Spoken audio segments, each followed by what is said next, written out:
The train station was cold that evening, the kind of cold that seeps into your bones even when you try to convince yourself you're strong enough to handle it, and Emma pulled her thin coat tighter around her shoulders as she looked at the departure board flickering with delays and cancellations, her stomach growling faintly from the hunger she had been ignoring since morning, because food wasn't a priority anymore.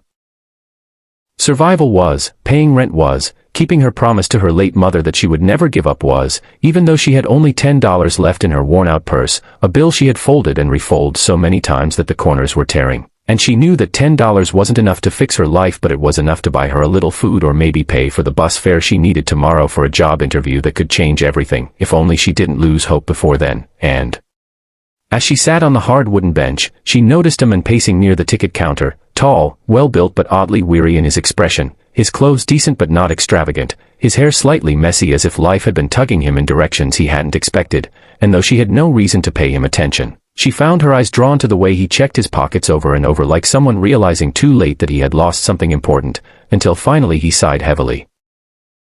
leaned against the wall, and muttered to himself about missing his train because he couldn't find his wallet, and it was then that Emma felt that strange tug inside her chest, that voice her mother used to whisper in her ear, that kindness always came back in ways we didn't expect, and though her own circumstances screamed at her to stay quiet, to clutch her last $10 and never let it go, she found herself walking toward him, heart pounding, and before she could think too much, she said softly, "Excuse me, are you all right?" And when he looked up, surprised, his eyes were striking, deep with a mix of pride and vulnerability, and he admitted quietly that he had misplaced his wallet, that he needed just enough to get a train ticket to see his father who wasn't well, and though Emma could have walked away, she reached into her purse, pulled out the crumpled bill, the last she had, and pressed it into his hand, whispering, "It's not much, but maybe it can help," and the look on his face was a mix of shock and gratitude as if no one had done something like this for him in a long time, and he asked her name, but she only smiled faintly and said, "It's nothing. Just pay it forward someday," before she turned and walked back to her bench, her stomach still aching but her heart strangely lighter, unaware that the man she had just helped was Ethan Cross, a millionaire who had built his empire quietly and preferred to live simply, dressed without extravagance so people would see him for who he was, not his wealth, and though he could have revealed the truth then and there, he didn't. He wanted to know who Emma truly was, wanted to understand the depth of a girl who gave away her last dollar for a stranger, and as the train whistle echoed through the station, a new chapter in both their lives was beginning, one that would test kindness, resilience, and the way fate always rewards those who never stop believing. And if you're listening to this story right now, remember, sometimes the smallest act of kindness changes everything, so don't forget to subscribe, because the next chapter will show how one simple choice can transform an entire life. Chapter 2. The following morning, Emma woke to the same reality she had fallen asleep with, the rent notice taped on her door, the empty shelves in her tiny apartment, the cracked window that let the cold seep in. But she also woke with an odd sense of peace because despite having nothing, she had done something good, and that gave her strength to keep going, and she dressed in her second-hand blouse, carefully ironing out the wrinkles with her hands, and prepared herself for the job interview that she prayed would finally open a door, while elsewhere, Ethan Cross sat in the back seat of a sleek black car parked outside the station, staring at the girl he had met the night before through the tinted glass. Because he had not been able to stop thinking about her.